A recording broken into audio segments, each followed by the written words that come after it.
अध्यक्ष के पद पर यानी कि जो राजेश जी सेठिया है उनका जन्मदिवस है और उनके जन्मदिवस के उपलक्ष्य में ही जो है पिछले 10 सालों से जो मांग श्री राम टावर की चली आ रही थी उसके पूर्व रात्रि में जो है यानी कि आज संध्या में सुंदरकांड का आयोजन किया गया था और संत महात्मा जो हमारे साथ मौजूद है मिथिलेश जी नागर जी जो कि राष्ट्रीय संत है उनके मुखारविंद से जो है भक्तजनों को सुंदरकांड का पाठ जो है श्रवण कराया गया है। मैं आपसे जानना चाहूंगी गुरुदेव, आज आप गरुड़ की धरा पर आए हैं, कैसा लगा आपको गरुड़ की जनता का सप्रेम बालाजी के प्रति भक्ति?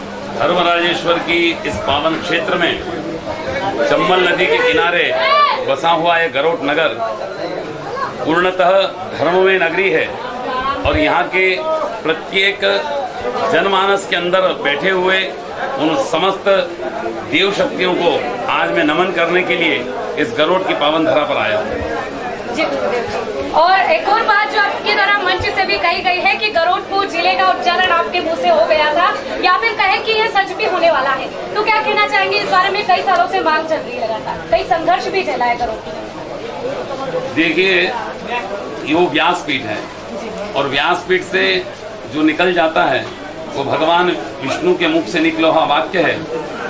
ऐसे मैंने कई प्रयोग देखे हैं कि व्यासपीठ से जो शब्द निकले हैं निश्चित रूप से अक्षरशः सत्य हुए हैं।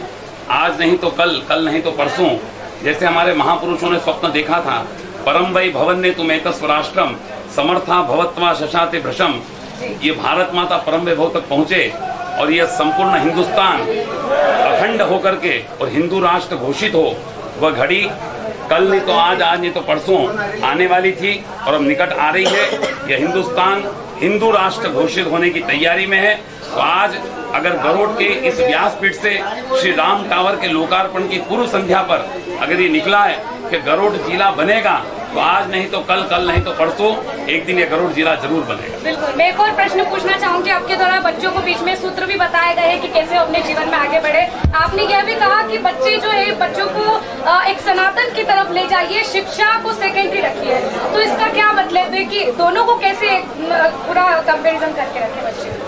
देखिए, 7 दिन में 1 दिन और 1 दिन में 1 घंटा प्रत्येक माता पिता का एक नैतिक कर्तव्य है कि अपने बच्चों को स्कूली ज्ञान के साथ, किताबी ज्ञान के साथ हमारे धर्म का ज्ञान भी आए, ताकि आने वाली पीढ़ी हमारे संस्कृति और हमारे संस्कार को सीखे, वो हमारे सनातन परंपरा को आगे बढ़ाए। इसलिए शिक्षा सेकेंडरी इसलिए बोलता हूँ कि मैं खुद MSc PhD हूँ, है ना, और 3 गवर्नमेंट जॉब सिलेक्ट होने के बाद छोड़ चुका हूँ गवर्नमेंट जॉब को, और आज 23 वर्षों से भारत माता परम वैभव तक पहुँचे और पूरा जीवन राष्ट्र और समाज को समर्पित किया है।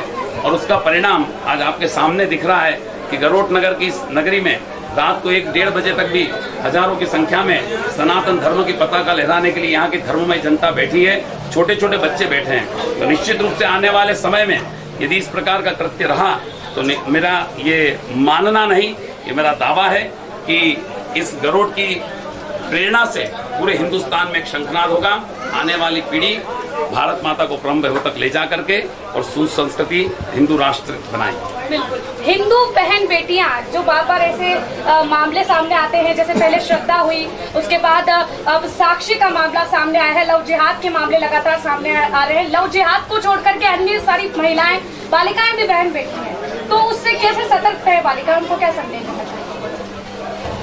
हमारी जितनी हिंदू समाज की बेटियां हैं, मेरा आज इस चैनल के माध्यम से उन बेटियों से आह्वान है कि सोशल मीडिया पर जो अपना चाहे व्हाट्सएप हो, चाहे इंस्टाग्राम हो, चाहे फेसबुक हो, केवल उन्हीं से मित्रता करे कि जिन्हें वो पूरे खानदान और पूरे परिवार को जानती हो। साथ ही एक निवेदन और मैं उन बेटियों से आपके चैनल के माध्यम से करूंगा कि हिंदू समाज की बेटियां केवल और केवल हिंदू समाज की अन्य बेटियों को ही मित्र बनाएं, किसी भी विधर्मियों की लड़कियों को मित्रता न करें। ये मैं निश्चित रूप से और दावे के साथ कह रहा हूँ।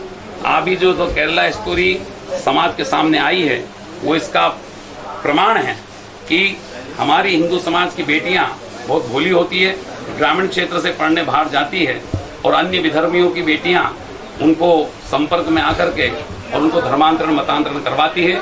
यदि हमारी बेटियां सजग और सतर्क रही तो निश्चित रूप से ये मेरा मानना है और मेरा आत्मविश्वास है कि हिंदुस्तान में लव जिहाद एक दिन समाप्त होगा और यही हमारी हिंदू बेटियां जो चंद्रमुखी हैं एक दिन ज्वालामुखी बन करके और निश्चित रूप से उन विधर्मियों को दंडित करेगी। बिल्कुल गुरुदेव, मैं एक और आपसे ये बात भी जानना चाहूंगी कि जो हमारे नगर परिषद के पहले नागरिक हैं, नगर के पहले नागरिक यानी कि सेठिया जी, उनके ही नेतृत्व में जो है पूरा कार्यक्रम आज का हुआ है और इतने 10 सालों से लगातार चली आ रही मांग आज पूरी हो चुकी है। उनका जन्मदिन भी है। जन्मदिन के उपलक्ष्य में शुभकामनाएं देते हुए और गरुड़ की जो जनता है और पूरे मध्य प्रदेश की जनता है, पूरे देश की जनता है, उनको क्या संदेश है? राजेश जी सेठिया निश्चित रूप से उनका पूरा परिवार सनातन धर्म से जुड़ा हुआ है और ये स्वप्ना उनके जो पितृ पुरुष हैं उनके आशीर्वाद से और पूरी नगर की ज्येष्ठ श्रेष्ठ नागरिक बंधुगण जो हैं आशीर्वाद दाता हैं, जिन्होंने सबने मिलकर के उनको इस पद पर बैठाया है, वो सपना उन सबके आशीर्वाद से पूर्ण हुआ है। और श्री राम टावर मध्य प्रदेश का एक ऐतिहासिक टावर है और ये प्रकल्प जो इस गरुड़ नगर में स्थापित कल होने जा रहा है प्रातःकाल संत वृंदों के माध्यम से, ये पूरे मध्य प्रदेश नहीं पूरे हिंदुस्तान में राम टावर की जगह जगह स्थापना है। बिल्कुल, मैं आपके स्वरूप के बारे में भी जानना चाहूंगी कि भक्तगण जब आपका सुंदरकांड का या फिर कोई सी भी कथा भी सुनते हैं तो आपके अंदर एक अलग ही बालाजी का स्वरूप उन्हें नजर आता है। कैसी भक्ति और कैसी असीम कृपा बालाजी की आप करते हैं? ये पीछे बैठे हैं, अभी ये जवाब तो बालाजी देंगे है ना, क्योंकि मैं अपना वीडियो कभी देखता हूँ तो मुझे खुद को लगता है कि हाउ कैन पॉसिबल, ये मैं ही हूँ क्या? तो इसके बारे में मैं निरुत्तर हूँ कि मैं आपको इसका बस ये देखने वाले और बालाजी के भक्त जाकी रही भावना जैसी प्रभु मूर्त देखी थी। इस बारे में क्या कहेंगे गुरुदेव कि अंतर्राष्ट्रीय स्तर पर भी हमारा भारत जो अलग जगा रहा है और हमारे भारत का जो कल्चर है वो अन्य देश अपना रहे हैं? निश्चित रूप से भारतीय संस्कृति देश नहीं विश्व के कोने कोने में फैल रही है और एक दिन वो आएगा जब ये भारत माता परम वैभव तक पहुँच करके और पूरे विश्व में ये भारत अध्यात्म के रूप में गुरु का पद प्राप्त करेगा। बहुत बहुत धन्यवाद गुरुदेव, हमें ये सब जानकारी देने के लिए। मेरे कैमरा के पीछे है अजय और मैं लक्ष्मी पांचाल। जय श्री राम।